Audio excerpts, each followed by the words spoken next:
고등학생 시절에 연습장에 뭘 막 쓰면서 공부를 하잖아요. 그 연습장에 앞에 보면은 가끔 저희는 남자 고등학교였으니까 예쁜 여배우들 사진이 있는 연습장도 있고, 또 어떤 연습장에는 이런 시가 적혀 있었는데 그 중에 제일 많은 시가 이 유한진이라는 시인의 질환지교를 꿈꾸며, 원래는 아주 긴데 그 앞부분만 제가 잠깐 읽어 드릴게요. 여러분 혹시 이런 친구가 있으신지 한번 들어보세요.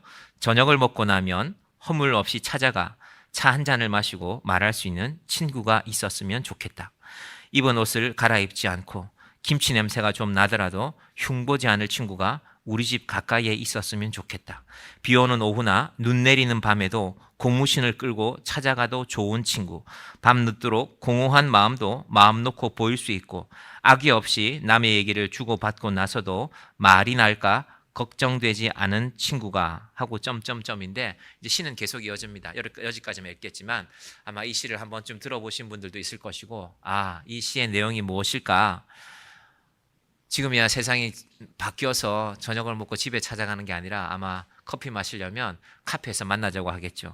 세상은 바뀌었지만 사람들의 마음속에 사람에 대한 그리움이 있습니다. 여러분, 사람이 왜 죽을까요? 사람이 의학적으로는 호흡하지 못하면 죽죠. 이 심 기능이, 폐 기능이 정지하면 사람이 죽는 것이지만, 그러나 많은 사람들이, 이 시대를 바라보는 사람들이 사람은 외로움을 참지 못해서 죽는다고 말합니다. 동물을 길러보시는 분들은 동물들도 외로움 잘 못 참잖아요. 저희 집에 고양이 한 마리가 있는데 걔도 안방에는 못 들어가게 하니까 새벽에 오면 항상 앞에 와서 야옹야옹하고 문 열어달라 그래요. 외롭다는 말인 것 같아요. 말이 다 통하지는 않지만 그건 좀 알아들을 수 있을 것 같아요.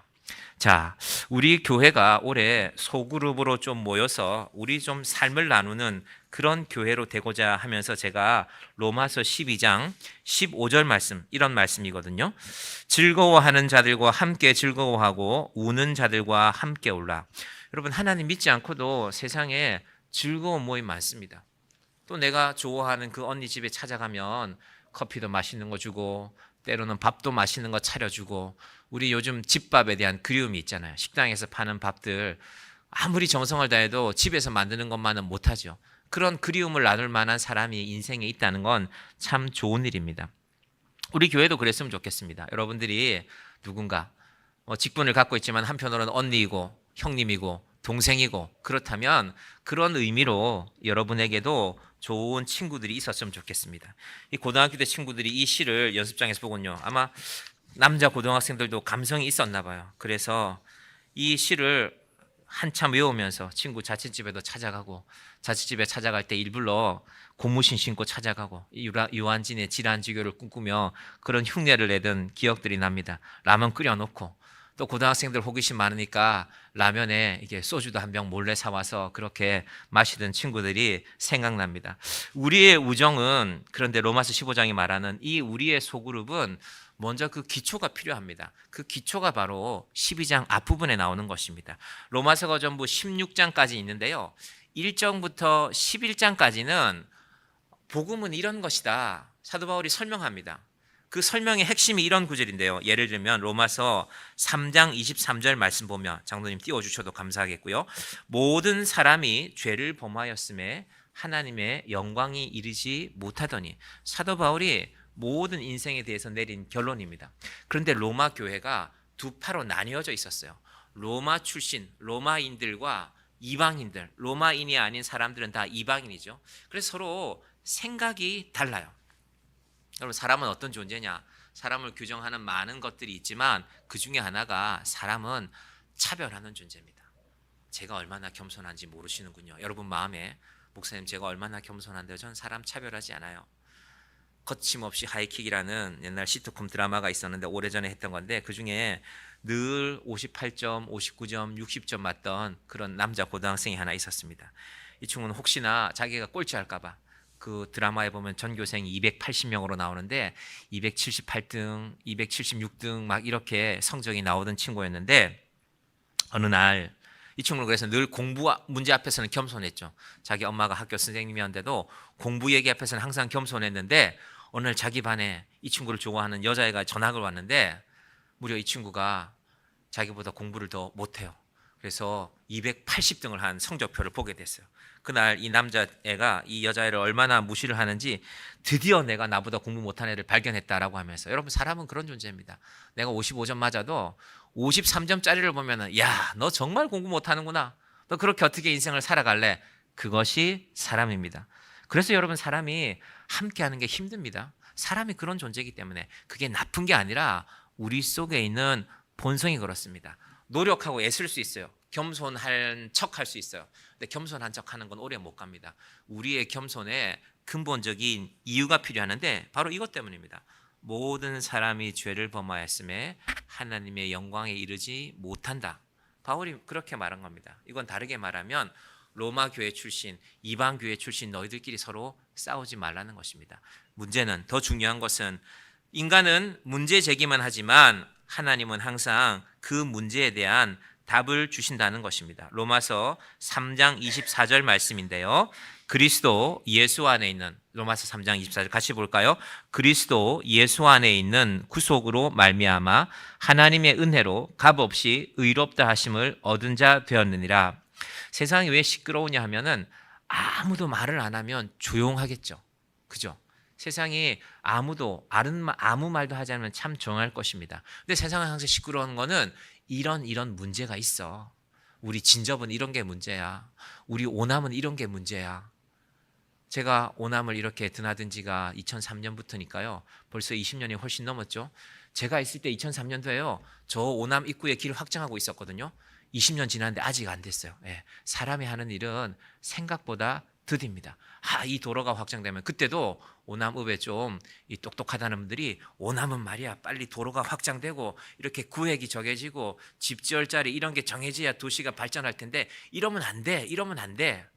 저 오남역 자리를 두고 오랫동안 논란이 있었거든요. 더 안쪽으로 들어가야 돼. 그래서 양지리하고 오남리 경계쯤에 가고, 그런데 이제 그러면 진접역까지 가는 길이 힘들어지는 거죠. 사람이 하는 일에는 문제는 제시하지만 해결책은 없습니다.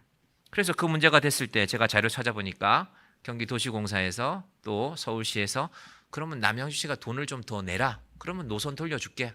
3천억 정도 더 내라. 없잖아요, 돈이. 그래서 인간의 문제는 항상 문제 제기는 있지만 해결책이 없는 것이 문제입니다. 그런데 보십시오. 이 문제보다 큰 문제가 없거든요. 사람의 문제, 죄의 문제, 그 결론이 사망인데 하나님이 그 문제를 해결하십니다. 여러분, 그래서 우리가 왜 기도해야 될까? 해결할 수 있는 분 앞에 나와야 되니까요. 여러분, 여러분의 인생이 기도하는 인생이 되기를 바랍니다. 그리스도 예수 안에 있는 구속으로 말미암아. 그런데 하나님이요, 뭘 내놓냐 하면 자기한테 제일 중요한 걸 내놓습니다. 여러분, 세상 살아가시면서 아니 이분이 이거 자기한테 제일 중요한 건데 왜 나를 주지? 이런 경험 있으세요? 사람들이 누군가에게 뭔가를 줄 때는요, 자기한테 제일 중요한 걸 주지 않습니다. 제일 중요한 걸 주는 존재는요, 한 분뿐입니다. 부모님이죠. 그래서 우리 부모님이 돌아가시면 마음이 아픈 겁니다. 내 인생에 아끼지 않고 나한테 주는 분이 이제 세상에 없구나. 하나님께서 우리 인생에 부모님이라는 존재, 가정을 통해서 부모님이라는 존재를 허락하신 것은 그걸 깨닫기 위함입니다. 그리고 어느 날 우리가 부모가 되죠. 근데 자식을 보면 자식이 우리 마음을 잘 몰라주죠. 하나님도 마찬가지입니다. 하나님이 아들을 줘버려요. 내 아들 줄게. 너희들 죄를 해결할 수 있는 건 내 아들뿐이다. 죄 없으신 그분의 아들을 죄인이 가득한 인간의 세상으로 내려 보내신 것이 바로 이 로마서 1장부터 11장 사이의 내용입니다. 근데 유대인들이 여전히 싸우니까 사도 바울은 차별이라는 문제를 이렇게 얘기합니다. 우리 장로님 로마서 10장 12절 말씀 띄워주시면요, 1장부터 8장까지 모든 사람이 죄인이다, 예수 그리스도 외에는 구원의 길이 없다라고 말씀하시고 나서 여전히 로마 사람들과 이방인들의 문제가 해결되지 않으니까 사도 바울이 이제 이런 말씀을 9장 10장 11장에서 덧붙였는데, 제가 지금 새벽에 로마서를 설교했기 때문에 로마서를 한번 정리해 드리는 겁니다. 자, 로마서 10장 12절에 보시면 이런 말씀입니다. 우리 같이 볼까요? 유대인이나 헬라인이나 차별이 없음이라. 한 분이신 주께서 모든 사람의 주가 되사 그를 부르는 모든 사람에게 부요하시도다. 제가 방금 말씀드렸잖아요. 우리는 다 차별한다고. 그런데 차별하지 않는 분이 계신다. 그분이 하나님이시다. 그분은 유대인도 헬라인도 차별하지 않으신다. 그리고 그분은 모든 사람이 죄인이지만 13절 띄워주시겠습니까? 같이 볼까요? 시작. 누구든지 주의 이름을 부르는 자는 구원을 받으리라. 여러분 세상 일들이 얼마나 복잡합니까? 우리가 지금 대통령의 탄핵과 관련된 이런 재판들을 이렇게 소식들 듣지 않습니까? 복잡하지요. 법이라는 것이 물고 늘어지면 끝이 없습니다. 더구나 법을 잘 아는 사람들, 수십 년 동안 법을 다룬 사람들이 나와서 다투가 있으니, 근데 여러분 잘 보시면 말도 안 되는 얘기들 하고 있잖아요. 저게 말도 안 되는 얘기지 않나? 그렇지만 사람은 어떻게 왜 싸웁니까? 자기가 살기 위해서. 근데 가만히 보면 그 중에서 어떤 사람은 저는 처벌받아도 되지만 내 사랑하는 부하들은, 그래서 제가 그분이 잘못한 것은 있지만 그래도 우리나라에 저런 군인들이 있으니까 나라가 괜찮다. 내 부하들은 내 명령에 따른 것뿐입니다. 하나님이 죄를 야 너희들이 다 죄졌으니까 너희가 책임져야 돼? 그럼 우리 죄는 해결 안 되죠. 내가 책임질게라고 하신 것입니다. 이것이 예배의 근거가 됩니다. 그래서 오늘 로마서 12장은요. 그러므로라고 시작하는데 12장 1절 띄워주시면요. 이 그러므로도 사실은 11장에 그 근거가 있습니다. 그러므로 예배라고 말씀하는데 우리가 11장까지는 안 읽고 갑자기 12장을 보면은 왜 갑자기 예배 얘기를 하지? 도대체 왜 이런 말이 나왔을까?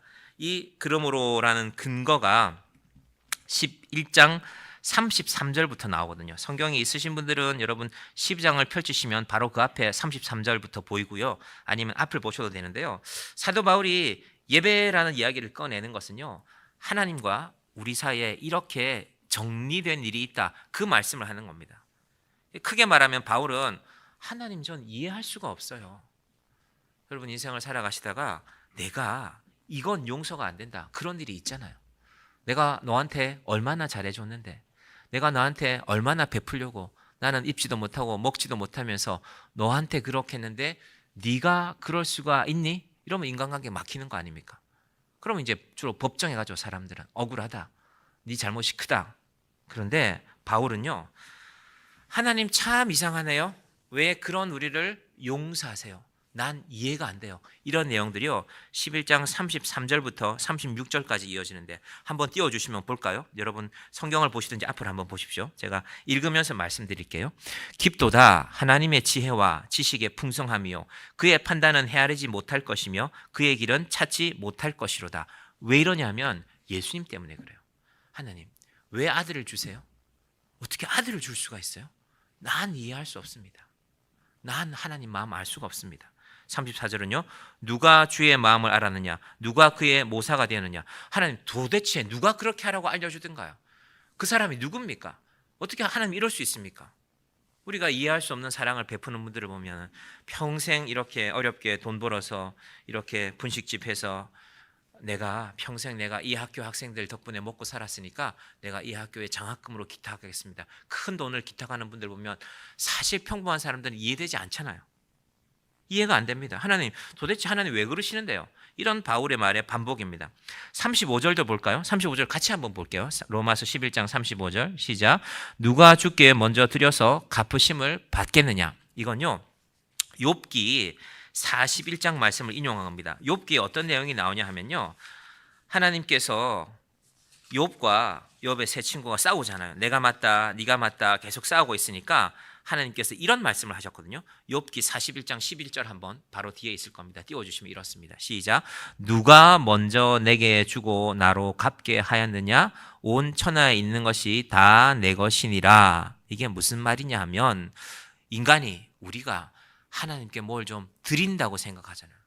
오늘도 여러분 예배 오시면서 헌금하신 분들 있잖아요. 하나님 제가 하나님께 좀 드립니다 라고 생각하지 말라는 것입니다. 여러분 기가 꺾이죠. 아니 목사님 어떻게 저런 말씀을 하셔? 내가 내 삶에서 그만큼 구별해서 하나님께 드리는 건데 하나님 좀 고맙게 받아야지. 그런데 욥기의 41장을 아니면 방금 로마서 11장 35절을 보면 누가 먼저 내게 주고 나로 갚게 하였느냐? 이건 하나님과 거래하지 말라는 겁니다. 하나님 내가 요만큼 줬잖아요. 그럼 하나님 한 개 줬으니까 두 개 좀 하나님이 주시면 좋지 않겠습니다? 여러분 인간이니까 우리는 이렇게 생각할 수밖에 없지요.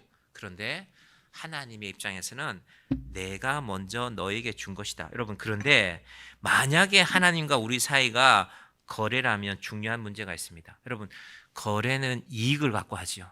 내가 요만큼 주면 너가 이만큼 더 좀 받아낼 수 있겠는데, 이게 계산 아닙니까? 근데 어떤 이유로라도 거래하지 않으려는 사람이 있잖아요. 어떤 회사가 아파트를 짓는데 그 입구의 땅이 요만큼이 한 200평이 꼭 필요한데 그 땅을 좀 팔았으면 좋겠는데 그 땅을 주고도 안 팔겠대요. 얼마를 줘도 안 팔겠대요. 그러면 어쩔 수 없는 거잖아요. 마음에 안 드니까. 그 마음은 우리가 모르죠. 여러분, 거래라는 거는요, 이익이 항상 눈앞에 보이지만요, 마음 중심에서 안 하겠다 그러면 안 하는 겁니다. 내가 1,000,000감을 줘도 너한테는 땅 안 팔아 이러면 안 파는 겁니다. 그러면 하나님이 그렇게 하시면, 하나님 내가 이거 줄게요, 하나님 내가 이것도 드릴게요, 다 가져가세요, 그 대신 그건 나한테 주세요. 근데 하나님이 싫어 하면 어떡할 겁니까? 그래서 하나님과 우리 사이가 거래가 되면 안 됩니다. 하나님이 허락하신 것에 대해서, 그래서 욥기 41장 11절 말씀은 바울이 이 상황에 기억해낸 것입니다. 아, 이 말씀이구나. 지금 하나님의 마음이 누가 먼저 내게 주고 나로 갚게 하겠느냐? 온 천하에 있는 것이 다 내 것이니라. 하나님이 우리와 거래하지 않는 근본 이유는 하나님이 모든 것의 주인이기 때문에. 하나님이 재산이 얼마나 많은데요. 하나님이 뭐 재계 서열 뭐 몇 덩 됩니까? 가 아니라 하나님은 우리 생명의 주인이시기 때문에. 여러분, 이런 것들이 정리가 되면 그러므로가 무슨 뜻이냐면요, 예배하자는 겁니다. 자, 11장 36절은 이걸 정리하는 내용입니다. 이는 만물이 주에게서 나오고 주로 말미암고 주에게로 돌아갑니다. 그에게 영광이 세세에 있을지어다. 아멘. 제가 시작할 때 읽어드렸던 질환지교를 꿈꾸며 이런 시도 좋죠. 저녁을 먹고 나면 가서 허물이 없이 가서 차 한잔 마시고 이런저런 세상 이야기하고, 혹시 내가 입은 옷에서 좀 김치 냄새가 날지라도 그런 거 탓하지 않고, 그런 사람이 있으면 참 좋죠. 여러분 인생에 그런 분들 있기를 바랍니다. 그러나 하나님과 우리의 문제는 그 문제가 아니라 우리 생명에 관한 문제, 죄로 인하여 죽을 수밖에 없는 우리를 위하여서 아들을 주신 그 하나님 앞에 우리가 할 수 있는 일이 뭐가 있을까? 마지막 남은 게 예배입니다. 예배. 그래서요, 11장까지는 조용히 살펴보다 보면 바울의 목소리가 좀 커요. 이걸 너희가 반드시 지켜야 돼. 너희는 다 죄인이야. 예수 그리스도 아니면 우리가 구원받을 방법이 없어 라는 어투로 말하지만, 제가 설교할 때처럼. 근데 12장부터는 아주 부드럽게, 그래서 여러분 12장 1절을 여러분이 생각하는 가장 부드럽게 보시면 됩니다. 제가 그렇게 한번 해볼게요. 그러므로 형제들아, 내가 하나님의 모든 자비하심으로 너희를 권하노니 너희 몸을 하나님이 기뻐하시는 거룩한 산 제사로 드리라. 이는 너희가 드릴 영적 예배니라. 먼저 중요한 것이 권하다는 것입니다. 권하다. 바울이 부드럽게 얘기하잖아요. 권하다라는 말은요, 파라클레오라는 말인데 곁에서 얘기하는 겁니다. 여러분이 어떤 사람을 부를 때 이리 와봐 이리 와봐 하면은 이 불임을 당한 사람이 긴장하죠. 근데 옆에 있는 사람이 이리 와보세요 이리 와보세요, 내가 잠깐 드릴 말씀이 있습니다. 파라클레오, 곁에 있는 사람을 부르는 것입니다. 이리 와보세요 이리 와보세요, 우리 한번 이 얘기 한번 해봅시다. 내가 드릴 말씀이 있습니다. 그게 파라클레오입니다. 여러분, 우리의 소그룹이 여자분들이 먼저 시작하게 되겠지만은 파라클레오, 곁에 있는 사람들을 불러서 하나님께로 나오게 하는 의미가 되기를 바랍니다. 자, 여러분, 누군가가 우리 교회를 처음 왔다고 칩시다. 오늘 처음 왔어요. 와보니까 여러분들이 앉아 계세요. 그분이 어떤 생각을 할까요? 어디 앉아야 되지? 어디 앉아야? 저분 옆에 앉으면 자기가 생각하기에 마음에 드는 자리가 있잖아요. 뭐 추위를 타는 분이라면 그래도 햇살 들어오는 쪽이 좋으려나? 이쪽에 앉고 싶은데 저쪽에 누가 앉아있으면 못 가죠. 그런데 누가 앉아있는 자리에 내가 저 자리에 앉았으면 좋겠는데 불러주면 갈 수 있잖아요. 아, 이리 오세요 이리 오세요, 처음 오셨군요. 아, 여기 같이 앉아서 예배 드립시다. 제가 가끔 보면 우리 성도님들이 그렇게 하는 분들이 계세요. 너무 감사한 일이죠. 여러분, 사람의 마음은요, 자리가 있다고 가는 건 물리적인 거고요. 근데 사람은 우리 학교에 배울 때 물리도 배우지만 화학도 배우잖아요. 화학은요, 서로 이끌리는 것들이 있어요. 지저분한 기름은요, 비누가 들어가면, 비누 성분이 들어가면 분리가 되어져요. 특히 뜨거운 물이 함께 들어가면. 그래서 빨래할 때 뜨거운 물에 빨래하면 그 빠진 뗏물 보는 기쁨이 있잖아요. 우리 어머니들은, 빨래하시는 분들은 그런 기쁨을 아시잖아요. 사람은 화학적인 존재가 함께합니다. 물리적으로는 이렇게 자리가 많아요. 우리 교회가 여기도 자리가 한 80개 있고 밑에도 70개 있으니까 한 합치면 150개쯤 될 텐데 그렇게 자리가 많아요. 우리 교인 한 분이 의자 3개씩 차지하고 누우셔도 돼요. 그런데 그만큼 자리가 많지만 사람은 누군가가 부르는 자리로 가는 존재입니다. 저는 우리의 소그룹의 의미가 우리 교회가 파라클레오, 권하는 교회가 되기를 바랍니다. 하나님께서 누군가를 우리에게 보내셨는데 근데 권할 수 있는 이유는 내가 하나님에게 방금 우리 11장 33절 이후부터 본 것처럼 이런 은혜를 받았기 때문에 혹은 로마서 1장부터 11장까지 전체가 그런 우리를 용서하셨어? 그렇다면 그 하나님 안에서 내가 누군가에게 자리를 내줘야지. 여러분 자리를 내주는 게 꼭 이 의자 앉는 자리뿐 아닙니다. 사람과 사람이 만나잖아요. 사람과 사람이 만나면 말이 서로 오가잖아요. 인사하기도 하고. 제가 눈칫밥은 안 먹고 자랐지만 제가 눈치는 좀 빨라요. 그래서 알아요. 이런 말이 오고 가면 제가 그 상황에 있지 않아도 멀리서 들어도 두 분의 마음이 조금 불편한 게 있구나. 그럼 어떤 때는 두 분은 만난 지 얼마 안 됐지만 이분들 참 서로 편하게 얘기하는구나. 여러분 하나님 앞에 권하는 사람은 누군가를 좀 편하게 해주는 존재입니다. 여러분 그런 의미에서 교회는 제가 이기적이 아니라 이타적인 게 교회가 돼야 됩니다. 우리는 다 이기적이에요. 여러분 우리는 다 이기적입니다. 나만 위해요. 근본적으로는. 그러나 어느 날 하나님을 알고 나니까 정말 그분이 그렇게 하셨어? 정말 그분이 아들을 주셨어? 정말 그 아들이 나를 위해서 십자가에 죽으셨어? 이게 믿어지면 비로소 우리가 이타적인 존재가 되는 것입니다. 그 예수님을 통해서 드리는 예배를 뭐라고 부르냐 하면요. 그 예수님을요. 자, 우리 좀 이해하기 힘든 단어죠. 12장 1절에 보시면요. 하나님이 기뻐하시는 거룩한 산 제물로 드리라. 산 제물. 여러분 제사 지내는 집들은요.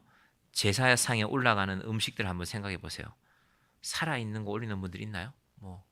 우리 아버지가 회를 좋아했다고 혹시 살아있는 물고기를 어항에 담아서 올리는 그런 분들 잘 안 계시죠? 제물은 죽은 것을 올리는 겁니다. 죽여서 올리는 겁니다. 과일도 열매를 땄잖아요. 그럼 이제 죽어가고 있는 겁니다. 과일도 올리고 생선도 올리고 어른들이 좋아하는 거 생전에 우리 아버지 이런 거 좋아하셔서 하고 맥주 올리는 분도 계시더라고요. 그게 제물입니다. 그런데 오늘 12장 1절에서는요. 산 제물로 바로 예수님을 말하는 것입니다. 여러분 산 제물을 올린다는 건요. 우리도 우리 삶을 살아있는 우리를 올린다는 겁니다. 이 제물이라고 말하니까 그럼 우리를 뜨거운 불판에 올려서 돼지고기 삼겹살 굽듯이 그렇게 구우라는 건가? 그게 아니라 유대인의 제사는 그런 모양이었죠. 소와 양을 죽여서 올리는 거였지만 하나님의 아들을 산채로 십자가에 달리게 하셨거든요. 이게 중요합니다. 그래서 로마의 사형법이 무서운 겁니다. 살아있는 사람을 십자가의 자리에 단다는 것은 참을 수 없는 고통입니다. 근데 예수님이 바로 그런 산 제물이 되셨습니다.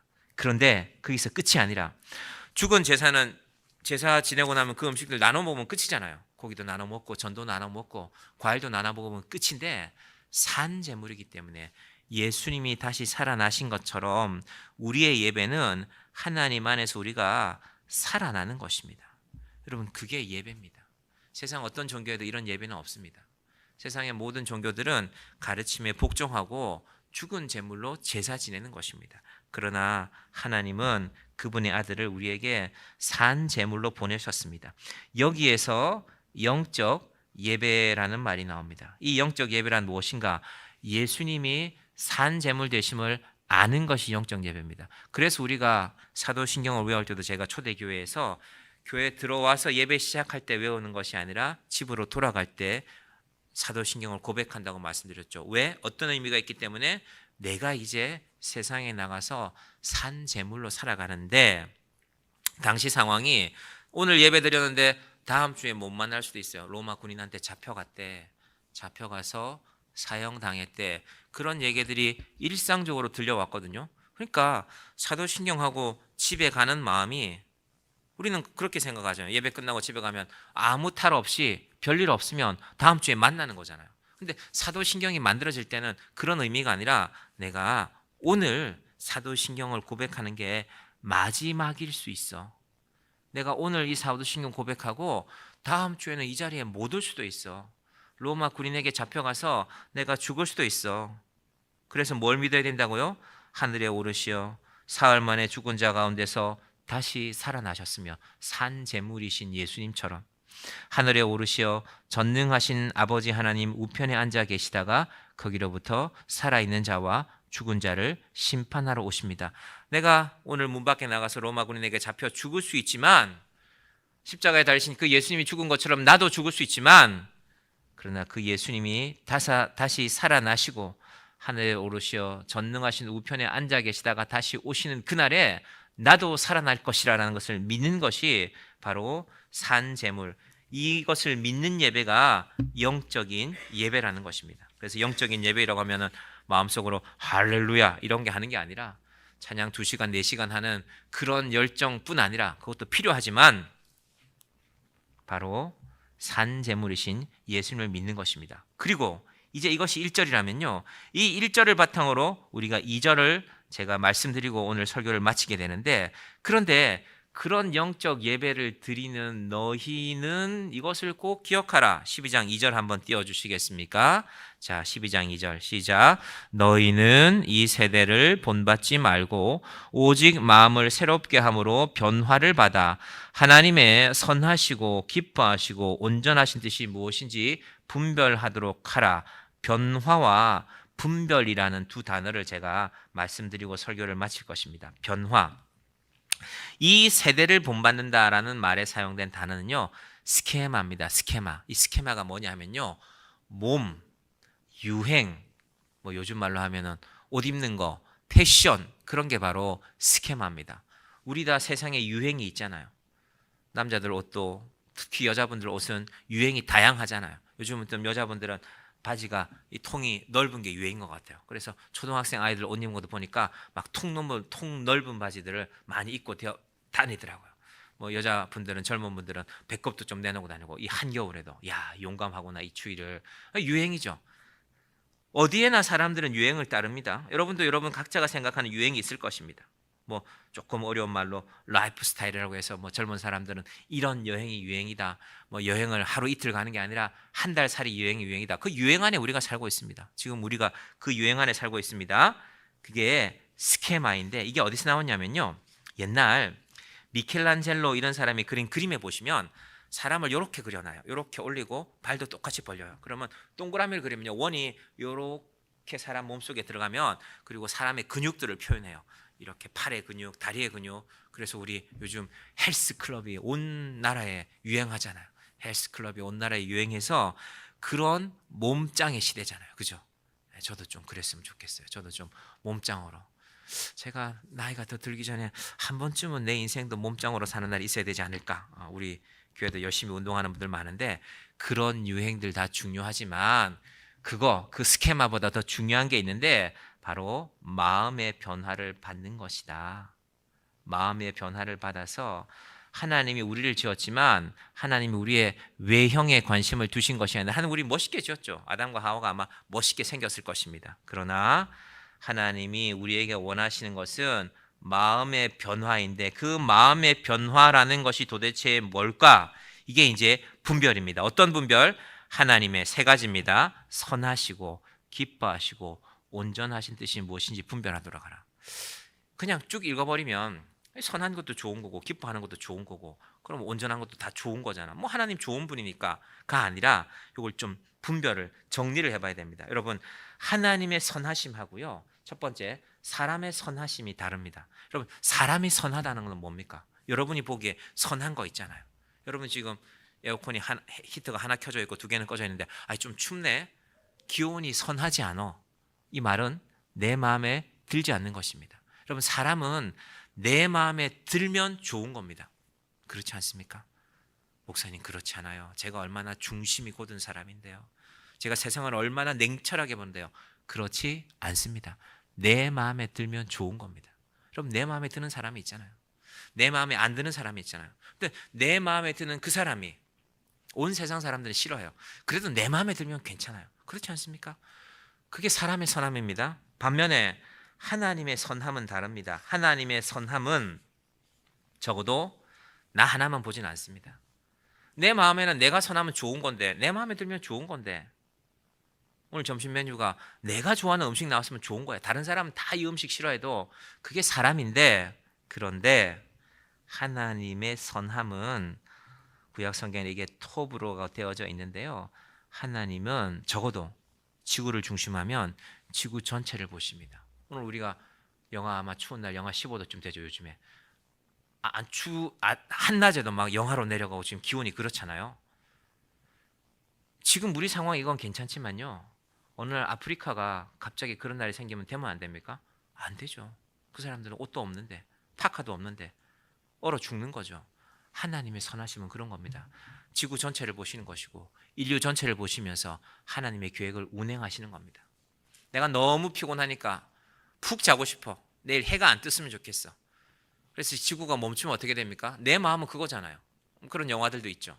하나님 그렇게 하지 않으십니다. 내일 아침에는 반드시 해를 띄웁니다. 그것이 하나님의 선함입니다.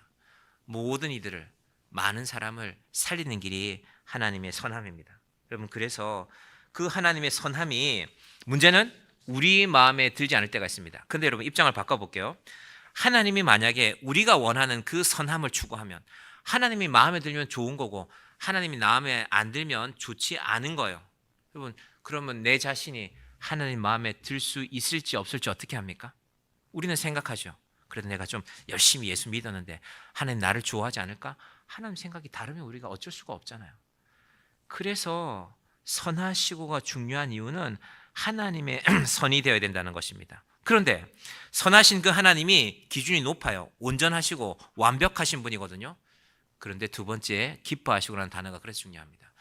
하나님 마음에 들지 않을 수가 있어요. 하나님의 입장에서 보면 마음에 들지 않을 수도 있지만 하나님은 그런 우리를 기뻐하신다는 겁니다. 아브라함, 우리가 창세기 계속 보고 있지 않습니까? 아브라함이 하나님 입장에 마음에 들지 않은 행동들을 많이 해요. 하나님 약속에서 자꾸 벗어납니다. 그런데 하나님이 그런 아브라함을 받아주십니다. 저도 받아주시고 여러분도 받아주시고 우리를 받아주시는 것이 예배입니다. 그래서 영적인 예배란 변화를 받고 하나님의 선하시고, 그분이 완전하신 분이지만, 완벽하신 분이지만 나의 실수를 받아주시고 기뻐해 주심을 아는 것이, 두 가지를 정리하면요, 온전하심이 됩니다. 우리한테는, 나 자신한테는 한없이 관대하죠. 이건 내가 오늘 너무 피곤해서 그런 거야. 이건 내가 오늘 너무 바빠서 그런 거야. 이건 네가 이해해야 돼. 여러분, 이게 우리의 선함 아닙니까? 하나님은, 그분은 완벽하시지만 그분의 상황에서는 실수하지 않으시지만 우리의 실수를 받아주십니다. 그리고 그 실수들의 결론에 예수님을 두신 것입니다. 얘들아, 내가 아들을 보내야 되겠다. 그 아들이 너의 죄를, 너의 인생의 아픔을 그 아들을 통하여서 내가 다 용서하실 것이다. 여러분, 이것이 오늘 본문의 내용입니다. 선하시고, 그래서 기뻐하시고, 마지막에 온전하신 그 하나님의 은혜를 꼭 기억하시길 바랍니다. 자, 오늘 이제 마지막 말씀, 그 하나님의 은혜를 입은 우리가, 그리고 그 하나님의 은혜를 품고 이 땅에 오신 예수님이 우리를 향하신 초대의 말씀이 바로 이 말씀입니다. 여러분, 우리 교회에 앞으로 세워질 소그룹이 이랬으면 좋겠습니다. 여러분, 소그룹 까다롭고 힘들게 하지 않을 것입니다. 맨 처음에는 제가 필요하면요 5분짜리 모래시계를 좀 준비하려고 해요. 5분씩만 말씀 나누시라고. 오늘 우리 말씀 가운데서 한 달에 한 번 정도 시범적으로 시작할 것인데, 우리가 이 말씀을 통해서 내 삶을 5분만 나누자. 오늘 예를 들면 하나님의 선하시고 기뻐하시고 온전하심에 대해서, 사실은 내 인생에도 이런 약함이 있는데, 혹은 내 인생에도 이런 은혜가 있었는데 하고 나누는 시간, 세 분이 모이신다면 5분씩 나누고 15분쯤 나누고 각자를 위해서, 서로를 위해서 기도하고 마치시면 됩니다. 그런 우리의 모임이 이 말씀 속에 담겼으면 좋겠습니다. 예수님이 우리를 초대하는 말씀입니다. 마태복음 11장 28절부터 30절까지의 말씀입니다. 자, 같이 볼까요? 수고하고 무거운 짐진 자들아, 다 내게로 오라. 내가 너희를 쉬게 하리라. 나는 마음이 온유하고 겸손하니 나의 멍에를 메고 내게 배우라. 그러면 너희 마음이 쉼을 얻으리니 이는 내 멍에는 쉽고 내 짐은 가벼움이라 하시니라. 아멘. 기도하겠습니다. 하나님 아버지 감사합니다. 우리는 죄 지은 백성이고 연약한 자들이었지만 하나님께서 우리를 하나님의 예배의 자리로 초대하여 주셨습니다. 너희는 이 세대를 본받지 말고 오직 마음을 새롭게 함으로 변화를 받아 하나님의 선하시고 기뻐하시고 온전하신 뜻이 무엇인지 분별하도록 하라. 하나님, 시끄러운 세상 속에서, 어지러운 세상 속에서, 서로 자기가 옳다고 주장하는 세상 속에서 하나님의 선하심과 하나님의 기뻐하심과 하나님의 온전하심과 그 속에 거하는 주의 자녀들이 되게 하여 주시옵소서. 정향교회가 하나님께 이 마음으로 예배하고 우리 가운데 작은 모임들이 세워질 수 있기를 바랍니다. 수고하고 무거운 짐진 자들이 그 모임에 나와서 이리로 오세요. 여기 앉으세요. 우리 함께 나눕시다. 우리가 연약한 자들이지만 하나님의 은혜가 우리 가운데 함께 있습니다. 이 마음으로 함께 나누는 정향의 귀한 소그룹 모임들이 되게 하여 주시옵소서. 예수님의 이름으로 기도드립니다. 아멘.